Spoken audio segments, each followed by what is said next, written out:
আল্লাহর নবী বলেন, ও আমার উম্মতের দল, দুনিয়াতে তোমরা যেই সময় সুযোগ পাবে আল্লাহর কাছে দোয়া করবে।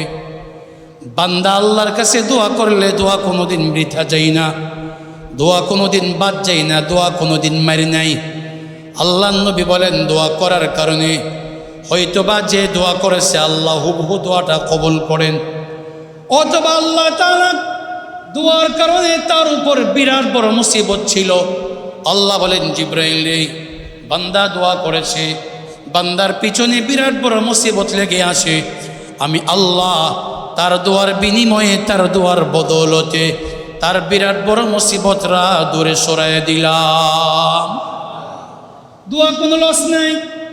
আল্লাহর নবী বলেন, ওয়াইম্মা আইয়াদখিরাহা ফিল আখিরাহ, দুনিয়াতে যদি দোয়া প্রতিফলন না হয়, দুনিয়াতে যদি দোয়ার ফল না পাওয়া যায়, আল্লাহ বলেন, বান্দা মন ভাঙবে না, মন ঘাবড়াবে না।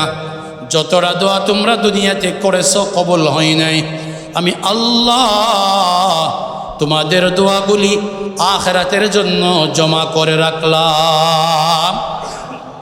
দোয়া মারি নাই। হাদিসে আসছে, বান্দা যখন জান্নাতে যাবে, এমন বড় জান্নাত বান্দাকে দান করবে।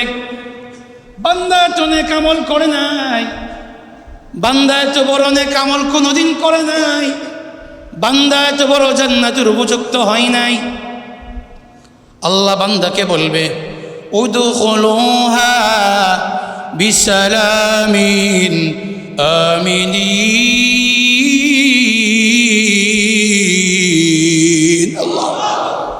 আল্লাহ বান্দাকে ডাক দিয়ে বলবে, বান্দা এই যে বড় জান্নাত, শানওয়ালা জান্নাত, এই যে বড় সুন্দর জান্নাত আমি আল্লাহ তোমাকে দান করলাম, তুমি এই জান্নাতের ভিতরে প্রবেশ করো।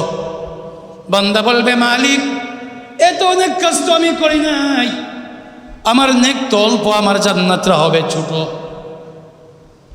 আল্লাহ বলবে, না, তোমার জান্নাত ছোট হবে কেন? বলে, আমি তো দুনিয়াতে বেশি নেক আমল করতে পারি নাই। আল্লাহ ডাক দিয়ে বলবে, বান্দা দুনিয়াতে তুমি যদিও নেক কাজ বেশি করতে পারো নাই, তুমি যে বেশি বেশি দোয়া করতে, তুমি প্রতিদিন দোয়া করতে, তোমার দোয়া তো দুনিয়াতে আমি দেই নাই। তুমি মালের জন্য দোয়া করতে, তোমার দোয়া আমি আল্লাহ দুনিয়াতে সেটা দেই নাই। তুমি চাকরির জন্য দোয়া করতে, আমি এটার বদলা দুনিয়াতে দেই নাই।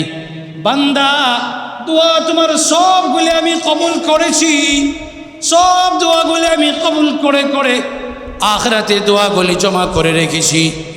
দোয়া জমা করে রাখতে রাখতে আখিরাতের দোয়া জমা হইতে হইতে বিশাল বড় এক জান্নাতের মালিক তুমি হয়ে গিয়েছো।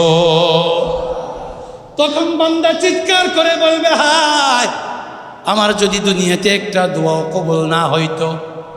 কারণ দুনিয়ার দোয়া যেটা কবুল হয় এটা অস্থায়ী দোয়া, আর যে দোয়াটা আখিরাতে কবুল হয় এই দোয়াটা হলো স্থায়ী দোয়া। তুমি অল্প আমল করেছো, কিন্তু দোয়ার বিনিময়ে আমি আল্লাহ তোমাকে উচ্চ এক জান্নাতের মালিক বানিয়ে দিলাম। দোয়া মারি নাই। বাকি একটা দোয়া যদি কেউ বারবার করে, এই দোয়ার শক্তি আরও বেড়ে যায়। আমরা তো বিরক্ত হয়ে যাই, মনে করেন আমরা দোয়া করতেছি, আল্লাহ একটা চাকরি দেন, চাকরি দেন। এক সপ্তাহ দোয়া করছে, আর দোয়া করুম না, আর আল্লাহ আমার দে না। বিদেশ যাবো, এই দোয়া করতে করতে 6 মাস হয়ে গেছে, দোয়া ছেড়ে দিয়ে হুজুর আর দোয়া করতে হবে না। কেন? রিক্সা চালামু, আল্লাহরে 6টা মাস ধরে ডাকতেছি, 6টা মাস হয়ে গেল আল্লাহকে ডাকতেছি, 6টা মাস হয়ে গেল, আল্লাহ কোনো জবাব দেয় না। না, আল্লাহ তাআলা দোয়ার জবাব অবশ্যই দেন। বাকি দোয়াটার ফল যে সময় বান্দার জন্য কল্যাণকর হবে, ওই সময় আল্লাহ তার কাছে এটা পৌঁছাইবে। বাকি দোয়া মারি নাই। দেখেন কোরআনে কারিমে আসছে, ইব্রাহিম আলাইহিসসালাতু ওয়াসসালাম বিবাহ করার পরে দোয়া করতেছেন, আল্লাহ আপনি আমাকে সন্তান দেন, সন্তান দেন। রব্বি হাবলি মিন লাদুনকা যুররিয়াতান তাইয়্যিবা ইন্নাকা সামিউদ দুআ। ইব্রাহিম প্রথম বিবাহ করেছেন। ওনার প্রথম বিবির নাম হলো সারা।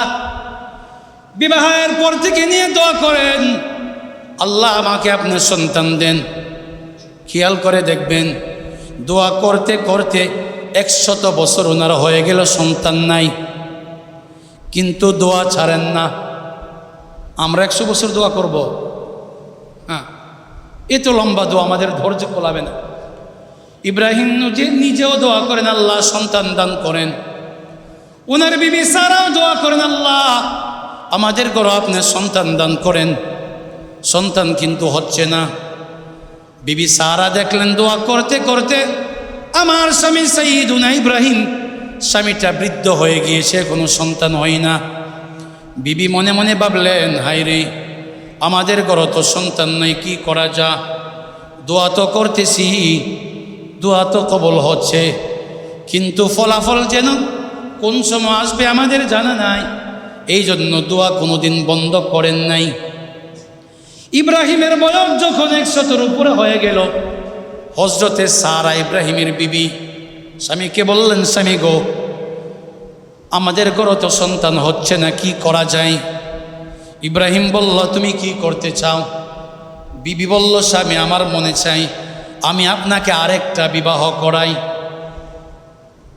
প্রথম স্ত্রী, প্রথম বিবি তার স্বামীকে বিবাহ করাইতে চাইতেছে।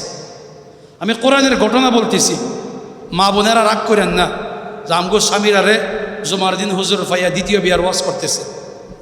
আমি স্বামীদেরকে দ্বিতীয় বিয়ার ওয়াজ করি না, কোরআনের ঘটনা শোনাইতেছি। বিবি সারা বলে, ইব্রাহিম আমি আপনাকে আরেকটা বিবাহ করাবো।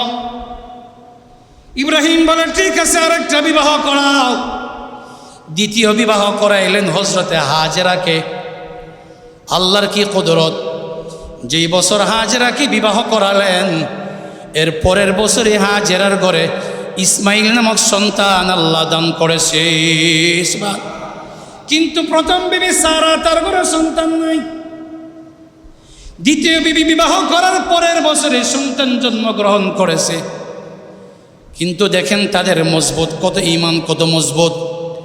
ইব্রাহিমও দোয়া বন্ধ করে নাই, বিবি সারাও দোয়া বন্ধ করে নাই। ইব্রাহিমের মা হাজেরা, তার তো 1 বছর পরে সন্তান হয়ে গেল।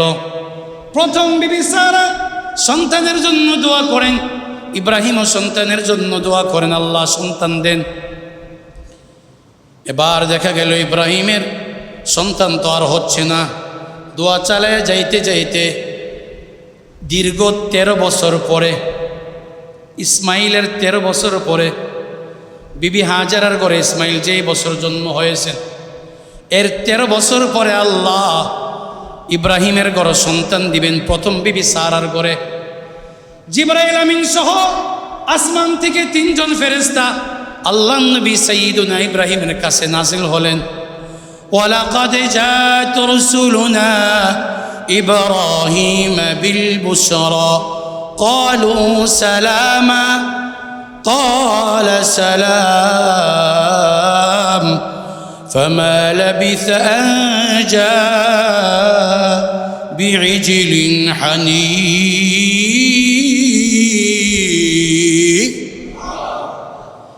আল্লাহ তাআলা জিবরাইলকে নাযিল করলেন। জিবরাইল আমিন হযরত ইব্রাহিমের কাছে এসে বলে, ইব্রাহিম আপনার কাছে আমি আসছি। বিবি সারা পাশে দাঁড়ানো, বিবি দাঁড়ায় দাঁড়ায় হাসে। ওয়ামরাতুহু কাইমা ফাদাহিকাত ফাবাশশারনাহা বিইসহাক। হযরত জিবরাইল বলেন, এ বিবি সারা দাঁড়িয়ে দাঁড়িয়ে কেন হাসো? হযরতে সারা বলেন, এমনিতে মেহমান দেখে দেখে আসি।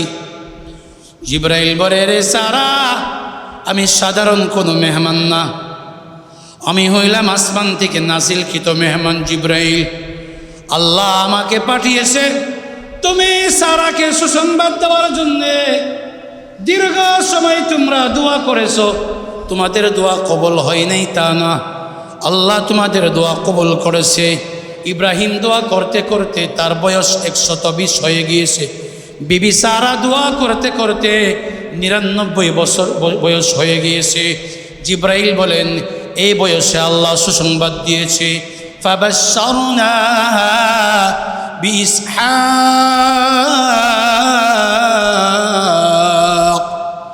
ও সারা, তোমাদের গর্ভে আল্লাহ ইসহাক নামক একজন সন্তান দান করবে। দীর্ঘ এত সময় দোয়া করেছো, শোনো শোনো সুসংবাদ শোনো। দোয়া থেকে যে তোমরা পিছপা হও নাই, দোয়া যে চালিয়ে গিয়েছো। এই জন্য দোয়া যখন কেউ চালিয়ে যা, দোয়া বন্ধ না করে দীর্ঘ সময় যদি কেউ দোয়া করে, আল্লাহ দোয়াটাকে শক্তিশালী বানিয়ে দেন। তোমাদের দোয়াকে আল্লাহ কত বড় শক্তিশালী বানিয়েছেন। যেই দিন দোয়া করলা, ওই দিন যদি আল্লাহ সন্তান দান করতেন, ওই দিন শুধু তোমাদের একটা সন্তানই হতো। দোয়াটা কত বড় শক্তিশালী খেয়াল করবেন।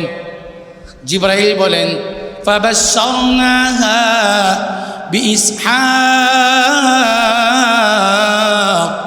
ওয়া মিন ওয়ারাই ইসহাক ইয়াকুব।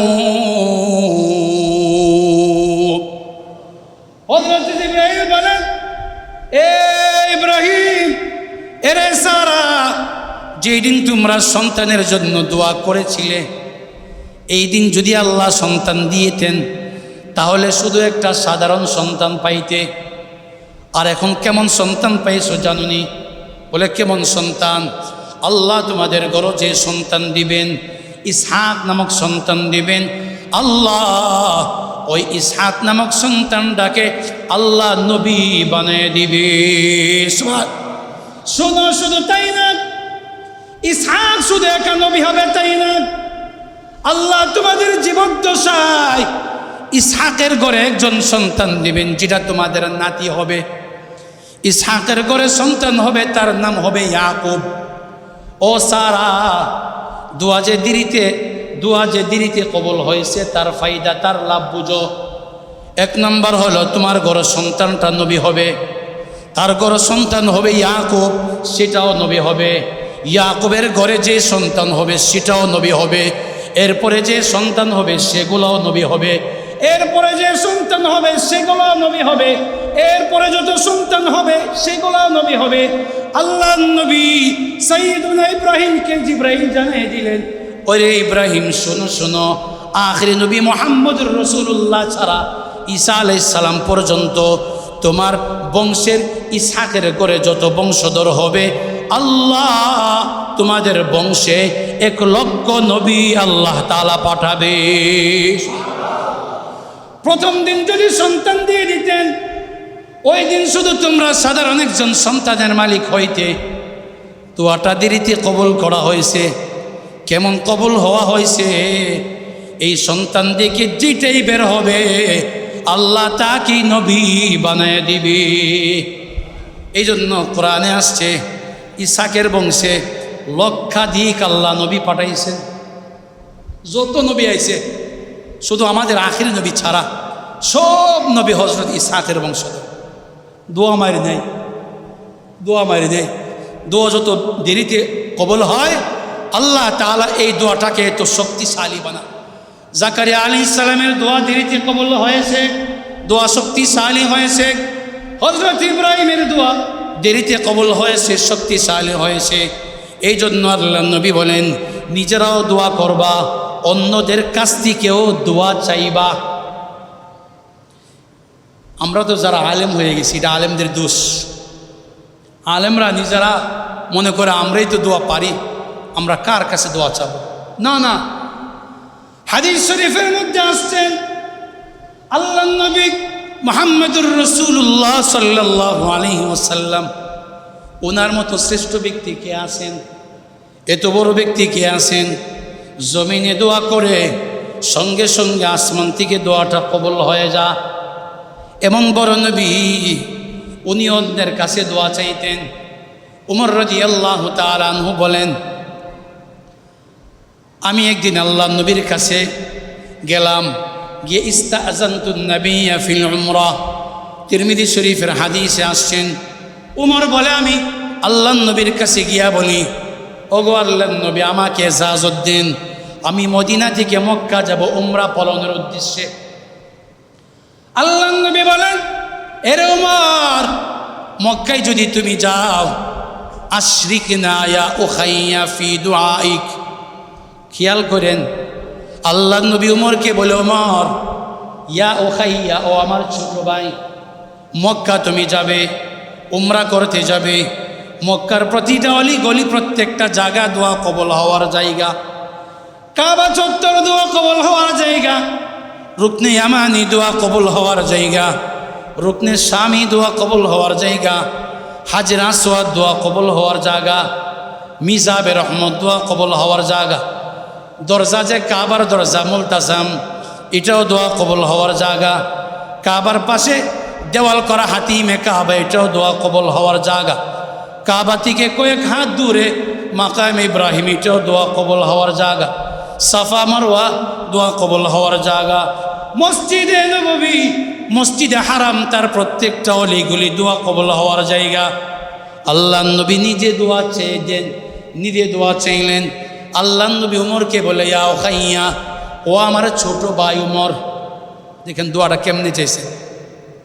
নাম নিয়ে তো বলতে পারতেন উমর, নাম নিয়ে না নিয়ে বলে, ইয়া উখাইয়া, ও আমার ছোট ভাই উমর, আশরিকনা ফি দুআইক। মক্কা গিয়া যতবার দোয়া করবে, তোমার ভাই মুহাম্মদকে বলবে না, দোয়ার মধ্যে আমি মুহাম্মদকেও শরীক করে নিবি। ও উমর, শুধু আমাকে শরীক করবে তা না, উমর খবরদার, তুমি তো আবার আল্লাহর আশিক, আল্লাহর ঘর দেখলে তো সব ভুলিয়া যাবে। ওয়ালা তানসানা, উমর, কাবা ঘরের আশিক হইয়া আমাদেরকে তুমি ভুলিয়া যাইও না। কারণ যারা কাবার আশিক, কাবায় গেলে দুনিয়ার কথা মন থাকে না, কাবাতে তোয়াফ করার সময় বিবির কথা মন থাকে না, কাবাতে তোয়াফ করার সময় সন্তানের কথা মন থাকে না। যেমন দেখা যায়, আপন এক জায়গাতে আসলাম, মহব্বতের এক জায়গাতে আসলাম, পুরান এক জায়গাতে আসলাম, দুনিয়ার সবচেয়ে শ্রেষ্ঠ জায়গাতে আসলাম, মানুষ নিজের কথাই বলে যা, মানুষ দুনিয়ার সবার কথা বলে যা, বলে যাওয়ার জায়গা এটা। ঈদে মাতাফ যেখানে তোয়াফ করে, যারা গেছে এদেরকে জিজ্ঞাসা করেন, যারা গেছে এদেরকে জিজ্ঞাসা করেন, ভুলে যা, সব ভুলে যা, কারোর কথা মন থাকে না। রবের গড় সামনে, রবের গড়ের গিলাফের দিকে, আহাই কালো একটা গিলাফ, চোখ যেন তার দিকে ফিরাইবারই মন চায় না, চোখ দিয়ে তার দিকে তাকাইয়ে রয়েছে, তাকাইয়ে রয়েছে। আল্লাহ নবী বলেন, ওমর, তোমরা তো মক্কার সাহাবী, তোমরা তো মক্কাবাসী, মক্কায় গেলে তোমাদের হুঁশ থাকবে না, কাবা গেলে, কাবা দেখলে তোমরা নিজেদেরকে স্থির রাখতে পারবে না। উমর, কাবা যাওয়ার পরে সাবধান, আমাদের কি ভুলে যায় না। কাবা গিয়া, কাবার যে জায়গাতে গিয়া দোয়া করবে, সেই জায়গাতে আমাদের জন্য তুমি দোয়া করবে। এই জন্য হাদিসের মধ্যে আল্লাহ নবী বলেন, ও উম্মতেরা, তোমরা নিজেরাও দোয়া করো, অন্যদের কাছ থেকেও দোয়া চাও। কারণ বান্দা দুনিয়াতে যত দোয়া করে, আল্লাহ তাআলা তার প্রত্যেকটা দোয়াই কবুল করে নেন। দোয়া কবুল হইতে বিলম্ব হইলে বিরক্তি করতে নাই। হাদিস শরীফে আসছে, দেখেন, মা বাবারা, সন্তান বড় হয়ে গেছে, এরপরও মা বাবা তার সন্তানের জন্য দোয়া চা। আনাস রাদিয়াল্লাহু তাআলা আনহু বলেন, আল্লাহ রসুল যখন মক্কা থেকে মদিনায় আসলেন, আমার মা উম্মে সুলাইম রসুলের কাছে গেলেন, আমার বয়স 10 বছর। গিয়া বলে, ইয়া রাসূলুল্লাহ, আমার ছেলেটাকে আপনার খাদেম বানিয়ে দিলাম, আপনি আমার ছেলেটার জন্য দোয়া করেন। এই জন্য বাবারা যারা আছি, আমরা সবসময় নিজেরাও ছেলেদের জন্য দোয়া করব, সন্তানের জন্য দোয়া করব, এবং অন্যদের কাছেও দোয়া চাবো, বড় আল্লাহওয়ালা আলেমদের কাছেও দোয়া চাবো, মুরব্বীদের কাছে দোয়া চাবো। আল্লাহ তাআলা দোয়া বেশি বেশি করার দ্বারা সন্তানের দুনিয়া আখিরাতকে আল্লাহ সফল বানায় দেন। আল্লাহ তাআলা আমাদেরকে বুঝার, আমল করার তৌফিক দান করেন।